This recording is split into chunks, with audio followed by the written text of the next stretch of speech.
राधे राधे जी, जय माता दी। पवित्र वचन यूट्यूब चैनल में आपका हार्दिक स्वागत है। मैं हूँ कात्यायनी। भक्तों, गुप्त नवरात्र चल रहे हैं और इन गुप्त नवरात्रों में 10 महाविद्या की आराधना का विधान है। हम प्रत्येक दिन महाविद्या की कथा प्रस्तुत कर रहे हैं। आज 7वां दिन है। सप्तम महाविद्या धूमावती देवी की कथा प्रस्तुत कर रहे हैं।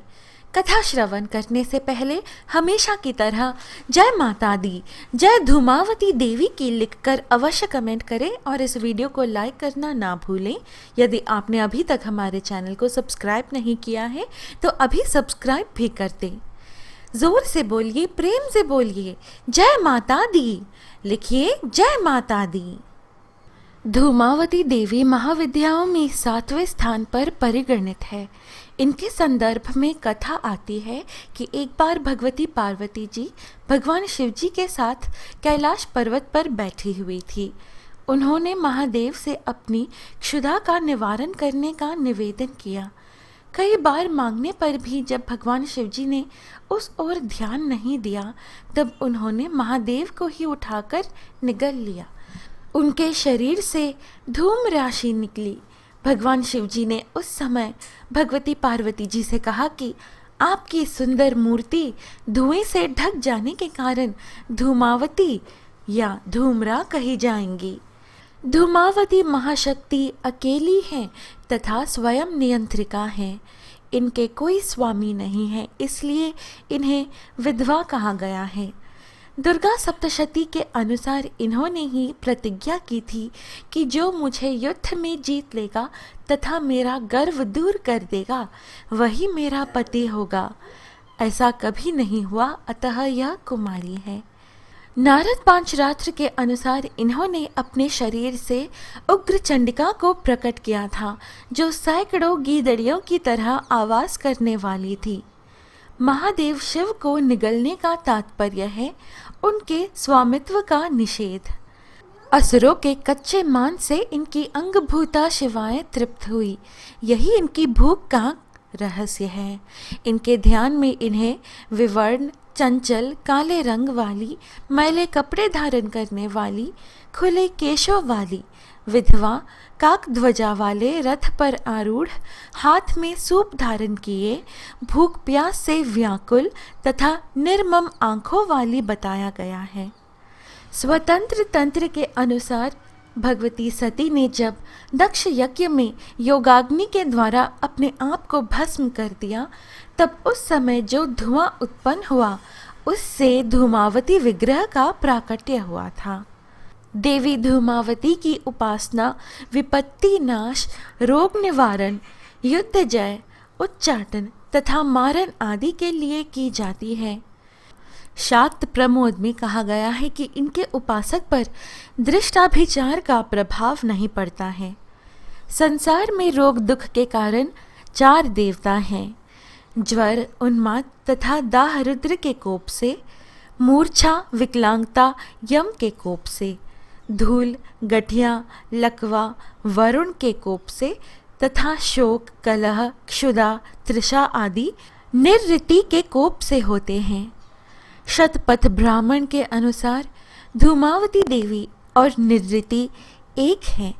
यह लक्ष्मी जी की ज्येष्ठा है, अतः ज्येष्ठा नक्षत्र में उत्पन्न व्यक्ति जीवन भर दुख भोगता है।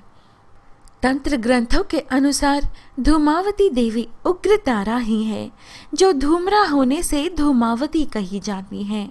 दुर्गा सप्तशती में वाभ्रवी और तामसी नाम से इन्हीं की चर्चा की गई है। ये प्रसन्न होकर रोग और शोक को नष्ट कर देती हैं तथा कुपित होने पर समस्त सुखों और कामनाओं को नष्ट कर देती हैं। इनकी शरणागति से विपत्ति नाश तथा संपन्नता प्राप्त होती है। ऋग्वेदोक्त रात्रि सूक्त में इन्हें सुतरा कहा गया है। सुतरा का अर्थ सुखपूर्वक तारने योग्य है। तारा या तारिणी को इनका पूर्व रूप बतलाया गया है, इसलिए आगमों में इन्हें अभाव और संकट को दूर कर सुख प्रदान करने वाली भूति कहा गया है। धूमावती देवी स्थिर प्रज्ञता की प्रतीक है। इनका काकध्वज वासनाग्रस्त मन है जो निरंतर अतृप्त रहता है।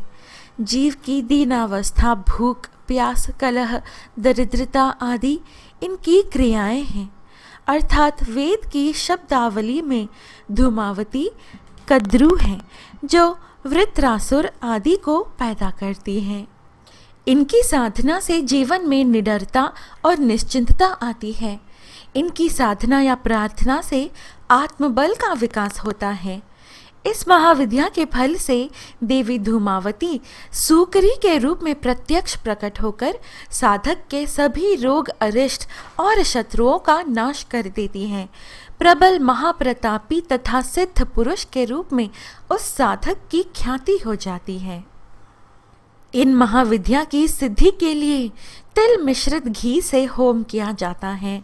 धूमावती महाविद्या के लिए यह भी जरूरी है कि व्यक्ति सात्विक और नियम संयम और सत्यनिष्ठा को पालन करने वाला, लोभ लालच से दूर रहे, शराब और मांस को छुए तक नहीं। धूमावती का मंत्र मोती की माला से 9 माला ओम धूम धूम धूमावती देव्याय स्वाहा मंत्र का जाप कर सकते हैं। भक्तों, यहाँ 7वीं महाविद्या भगवती धूमावती की कथा संपूर्ण होती है। आशा है आपको यह प्रस्तुति अच्छी लगी। जय माता दी, जय धूमावती देवी की लिखकर अवश्य कमेंट करें और इस वीडियो को लाइक करना ना भूलें।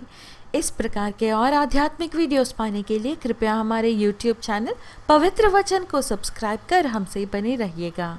फिर मिलेंगे अगली वीडियो में। जय श्री कृष्ण, राधे राधे, जय माता दी।